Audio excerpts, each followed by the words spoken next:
Welcome back to What Arty Noobs with General Disturbance. We've got a couple of replays for you today in the T95, the Tier 9 American tank destroyer.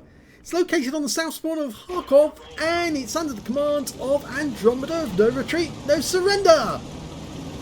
Well, his gun dropped right at the start, but he is in the game and everyone's deployed. Well, the T95, as you may know, is otherwise known as the Doom Turtle. And it's actually a tank that's actually had more than one name in its lifetime. Originally it started off as a heavy tank number T28 in 1944. Then it became the super heavy tank. Actually, I think it became the T95 then, and then it became the super heavy tank T28 in 1945, and they terminated it in 1947. Because the reason why this tank was built was to penetrate and knock down the Siegfried line, and it had already been conquered by all the M4s and the other tanks of Patton's army. So yes, it rather defeated its own purpose, because it was designed as an assault gun to knock down concrete, and instead it was actually destroyed by the fact that it couldn't cross many of the bridges in Europe. There was only a few bridges it could actually go through or go over. Well, that Emir 1 has made a critical error. He got a low roll there for 690, but now he's being basically rammed to death bit by bit. He's being bullied and pushed around, and there you go, his first kill. Now it's a 155mm gun, which is capable of 750 alpha, and it will penetrate through 276mm with standard ammo, and with the premium rounds 320. Now it may surprise many, but the real T95 only ever had a 105mm gun. They never fitted a 155 or a 120, but I suspect that they probably would have gotten around to the 155 eventually, because after all they did put one on the T30.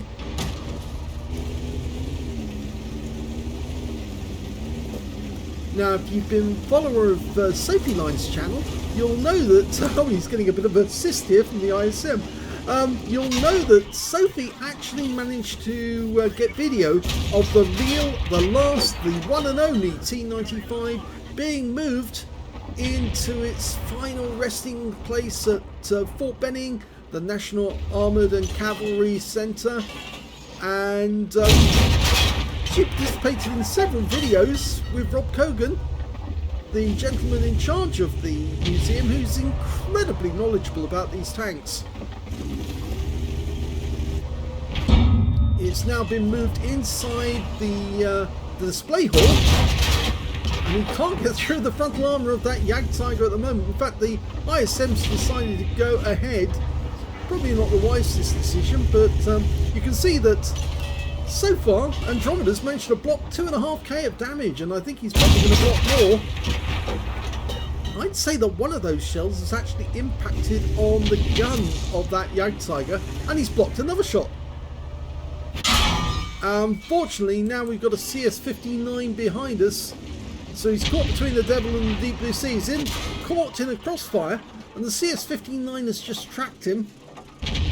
He needs to get around, but he's going to take a round in the rear from the Jagdtiger if he does. Okay, he's fixed his tracks. He's got a very fast fix. He's now up to 3,160 hit points, and now the CS-59 is going to die. That's a premium fire extinguisher just went off, I think. I wonder. Maybe it wasn't. Maybe it was just a ram, a very good ram. But the CS-59, there's no way he can escape, because of course Andromeda can just back up against the wall and then turn to face the target, and the CS-59 will die. Well, that's a nice big hit, but it's a low roll for 710. And he got hit in the tracks yet again. A parting shot from the CS-59. He takes 304 hit points, but the Jagdtiger's turned up just in time to die.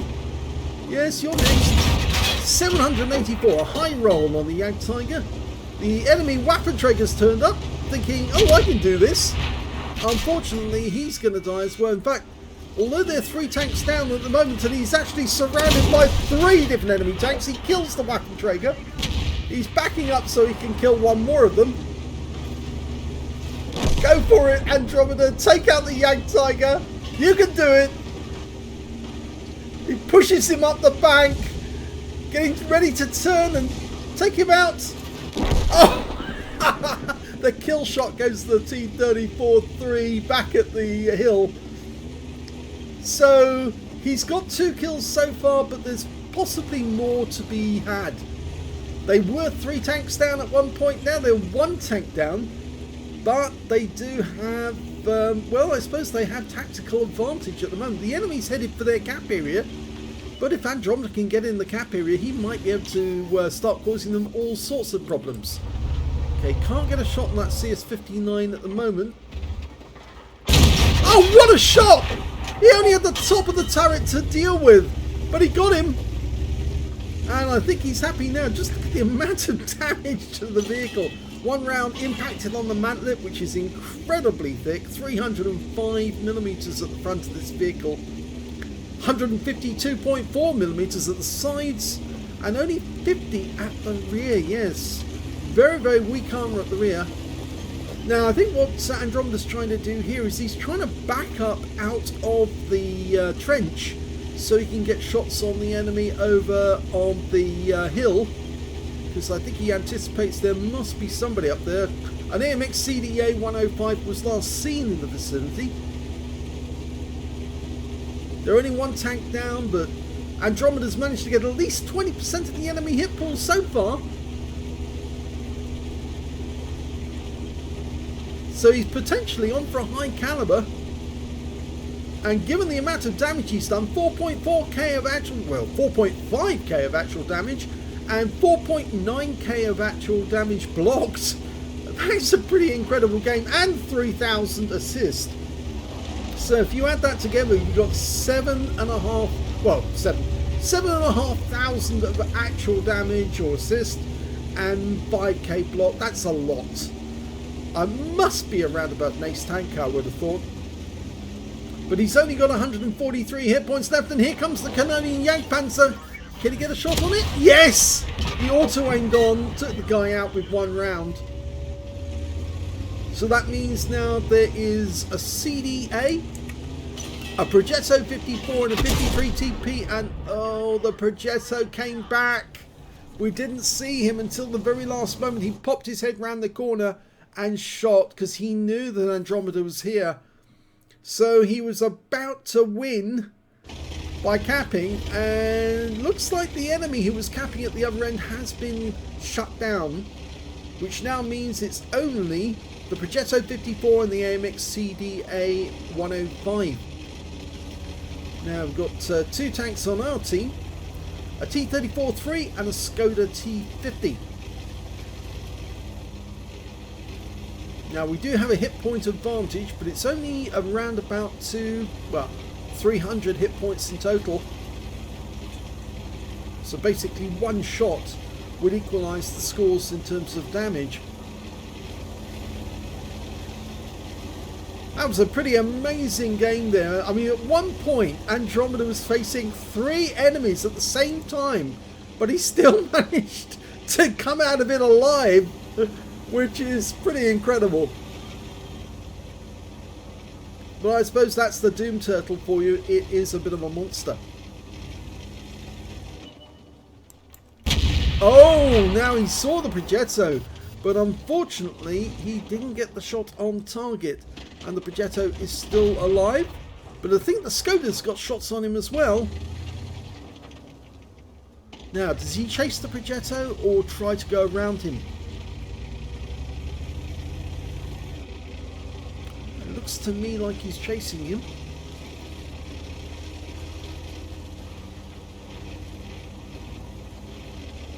He'll probably only take 1 shot to kill the guy. Go for it. Yes, it only took 1 shot, but he did lose some hit points in the process. But of course the enemy has now lost more, so all that's remaining is the AMX CDA, and we know his hit points. It's 666.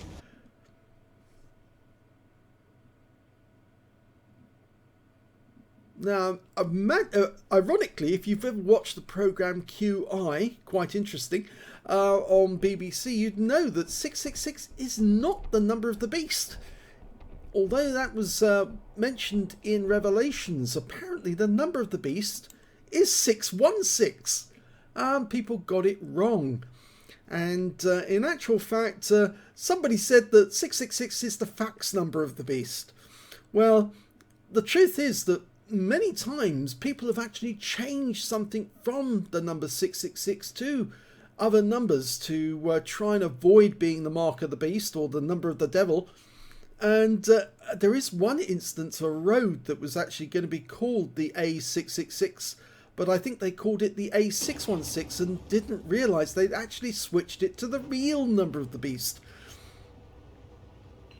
Well, the Skoda's up this end and the Progetto is hunting down the other end. Now, I have the Progetto, the T34-3. He's got 3 kills, so he's on for a Top Gun if he can get it. I have the feeling what he's actually trying to do is circle around and take out the MX-CDA from the rear, and the Skoda is staying behind the wall because he doesn't want to be spotted by the CDA. In fact, he only wants to pop up when the T34-3 is getting close to the CDA, and so he can keep him occupied whilst the T34 sneaks up behind him. Well, at the moment he's just sitting behind the wall, so there's not much to see at the moment, but this game is probably going to end when the T34-3 comes directly behind the CDA on the hill.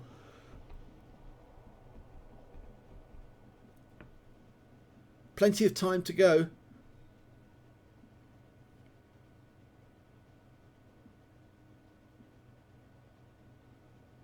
And T34-3 stopped for a coffee break. And the T50's moving forward, but he hasn't been spotted, so that's interesting. The CDA's not in sight of him at this moment. If he was in sight, the little light bulb will go off against his name, because that's in the mods. It's one of the Aslains mods.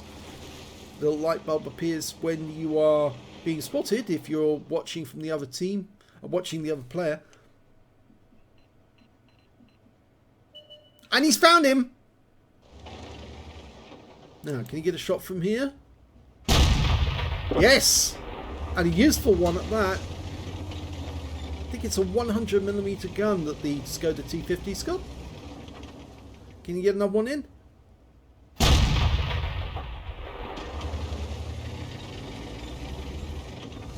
Of course, the CDA 105 has got a 105mm gun with slightly more damage per shot, but it is a vulnerable tank destroyer because it does have fairly weak sides. And there you go, that's the winner of the game, because he's been taken out by the T34-3. So let's have a look at the second replay and see how he managed to get on in that game.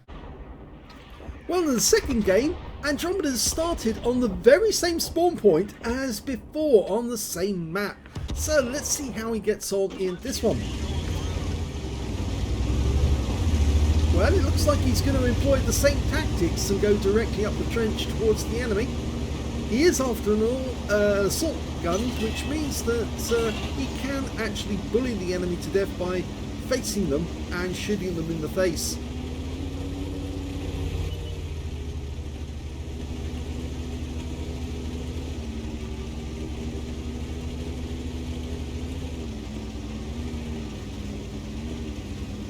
Andromeda has sent me a lot of replays with the T95.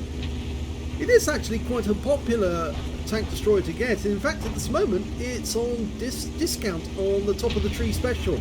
Yes, Wargaming are actually offering you a 15% discount if you're going to buy the T95 and the T28. And if you're trying to get the ones that are tier 6 and tier 7, I think you get a 30% discount on those. Only lasts for the rest of the month, I think it is, so you have to take advantage of it whilst you can. 50 TP just around the corner, But after he gets spotted, more than likely the enemy's going to fire at him from the hill. Okay, here we go. Puts one in, and it's a high roll. And yes, he is being struck from the hill by GSOR. He's trying to get shots on that guy. Jagdtiger up there. He's auto-aimed on, but taking it off so he can manually aim. Nice hit. Another high roll on the Jagdtiger. And he's using standard ammunition as well, which is rather good.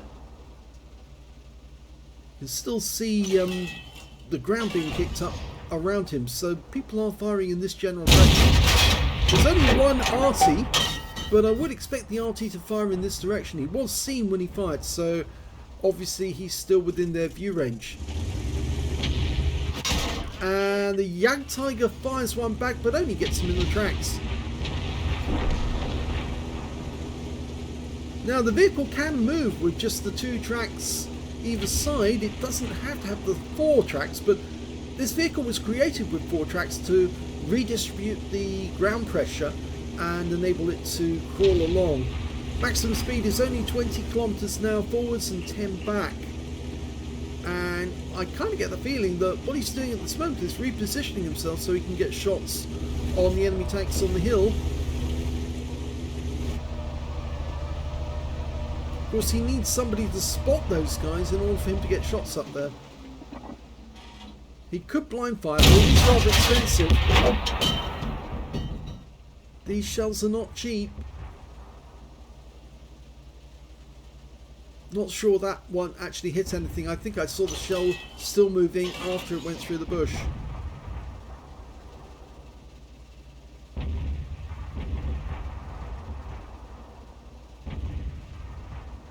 Of course, the trouble is, if he tries to drive out of the trench and go and get attacked in the city, more than likely he's going to get shot in the rear by the people on the hill. So ideally what he wants to do at the moment is go towards the enemy cap area, start capping there, force the enemy to come back to deal with him on his terms. Now, as you know, this vehicle does have weak spots, very few. The cupolas, which are fairly obvious bumps and fairly easy to aim for, and of course right between the tracks. You can see one of the shots actually went into the tracks there. That was the Jagdtiger. Didn't do any harm, but there is a spot beneath the actual body of the vehicle where you can actually get shots in. If you get it at the wrong angle, the shell's more than likely going to bounce into the ground, but it is possible to damage a T95 by shooting the lower plate. Of course, it's much easier to hit the cupolas, but if you're trying to shoot at this tank from a distance, the best thing to do is aim for the fuel tanks on the back, because they're rather prominent.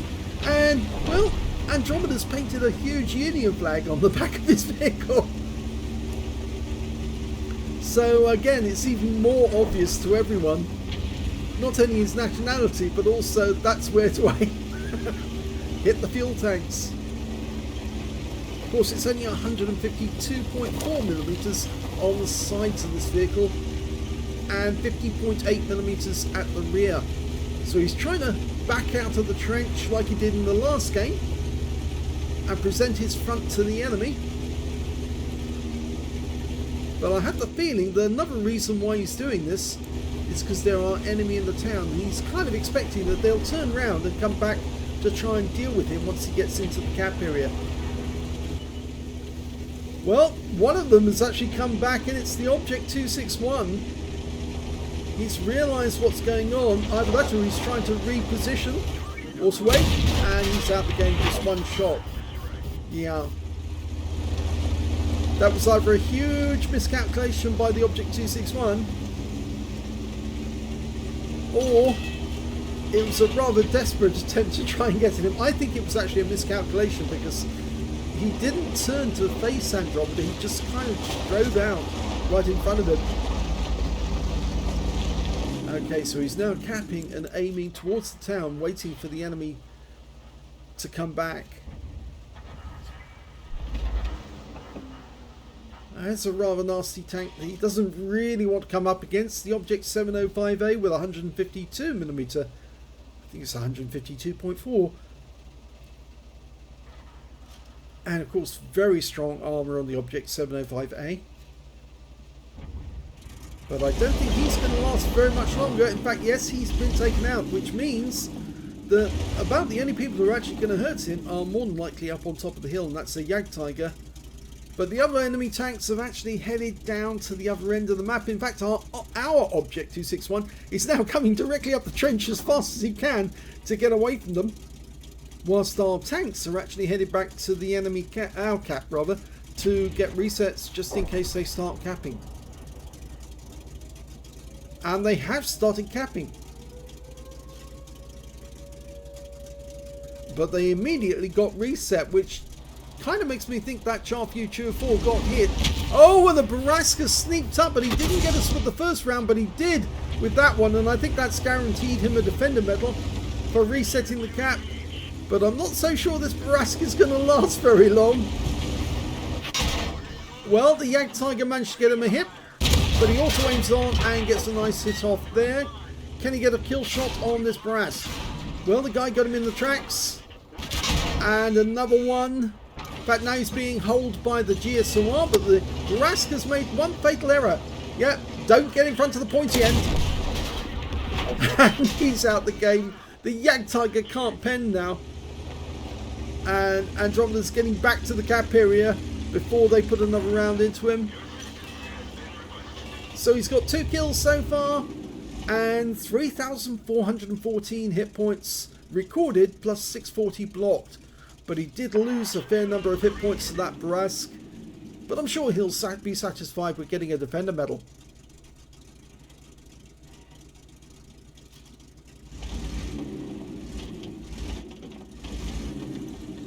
Well, that Jagdtiger's going to have to make a move soon. If he doesn't, Andromeda's going to get support soon from an IS-3 and a Barask. Would not be surprised if one of them got into the cap and started capping with him. I think it's going to be the IS-3 actually. He's, I think, a little inexperienced, but more than likely he'll come in. You can see the awards that Andromeda's got. He's got 5 of that battle-hardened symbol. I think it's the battle-hardened symbol. So yes, he's been very active in this tank. And yes, the IS-3 was struck. I think he blocked a shot there. They've lost the Jagdtiger. The Barask managed to snipe him. And they're about to cap out. And they've done it! So another victory. Oh, and the GSOR turns up a little late. And unfortunately, Andromeda can't get a shot on him before the game ends. Let's have a look at the end of battle stats. And here's the end of battle results. And in the first game, Andromeda managed to get an ace tanker in the T95. He also got a spotter badge for spotting at least 1,000 hit points damage, a fighter badge for getting at least 4 kills, a fire effect for doing more damage than hit points to his own vehicle, and a bruiser medal for getting at least 5 critical hits. He managed to get 6 in total. He also managed to get a high caliber because he did deal the most damage in the game. Unfortunately, he was taken out by the enemy, but he certainly earned that high caliber by taking on 3 enemy tanks at the same time and dealing damage to them. Win rate from the game was 6,744, which is comfortably Super Unicum standard. Let's have a look at team score and see where he stands. Top of the table, 4,747 hit points. The next high scorer being the T94-3, who actually won the game with a Top Gun. He got 3,485 hit points. And the next high score after that was the Waffenträger auf Panzervier on the enemy team with 3,176. When it came to kills, it was the T34-3 who did the best with 6 kills, the Top Gun. And Andromeda managed to get 4, so did the Progetto 54 on the enemy team. When it came to base XP, it's Andromeda again with 1,485, 1,326 went to the T34-3, and 769 went to the Striv S1. So only 2 players managed to get over 1,000. It was the guy who won the game and the guy who did most of the damage in the game. Let's have a look at detail. 12 shots fired, 12 direct hits, none of his shells missed the target, but only 8 of them actually penetrated the target. He had a lot of trouble with that Jagdtiger. 4,747 hit points, all of it at close range. 19 hits received from the enemy, 6 of them penetrated, 13 non-penetrations, when he was well on for a steel wall, but for the fact, of course, he was taken out at the end of the game, and you have to survive if you're going to get a steel wall medal. 4,980 hit points of damage blocked by the armour, 1 enemy vehicle spotted, 6 enemy vehicles damaged, 4 killed, and 3,082 hit points of spotting assist in the game. On a premium count, he earned 77,294 credits, got 40,000 credits for completing the mission and events, total of 117,294 credits, and after repair, ammunition, resupply and consumables, he took away a profit of 52,370 credits. He earned 2,227 XP, times 2 for the first victory, 4,456 for completing a mission, and took away 8,911 experience points altogether. So the first game was a very good one in terms of the amount of damage, and of course that moment when he was facing 3 enemy tanks, 1 behind him, 1 beside him, and 1 in front of him, and he was still beating them. Let's have a look at the second game and see how well he did in that. Well, he didn't get as high a game in this one. He got a 3rd class tanker in the T95 in the next game.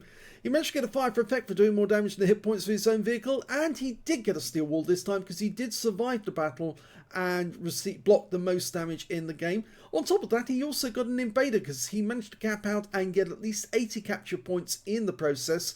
And his win rate from this one, again, 3-3-2-5. It's Super Unicum standard. Let's have a look at team score. Well, this time round, he didn't get the highest damage in the game. That actually went to the T57 heavy on his own team, but he didn't get a high caliber because it wasn't 20% of the enemy hit pool. 3,414 hit points of damage went to Andromeda, and the next high score after that was the Barask, who got 2,992 hit points. When it came to kills, it was the T57 heavy, shared it with the Super Conqueror, and also 1 member of the enemy team there, Object 705A.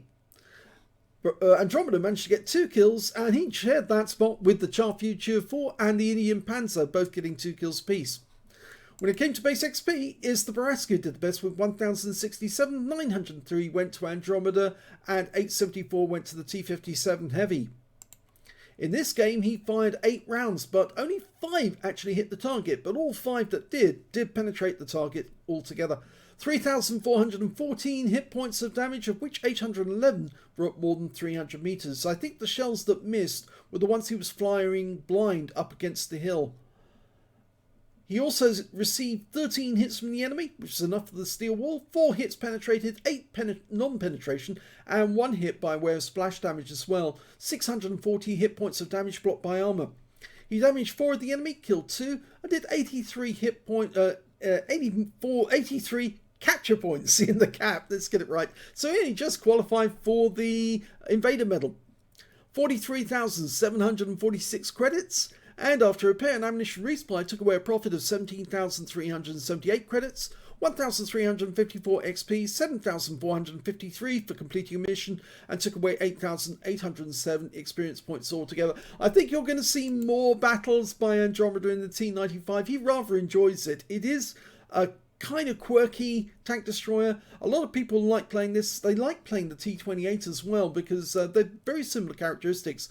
In fact, well, that's sort of a natural because it's basically the same tank, so it should perform the same way.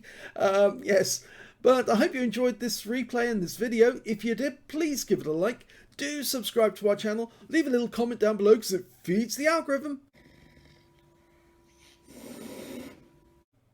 And thank you for watching.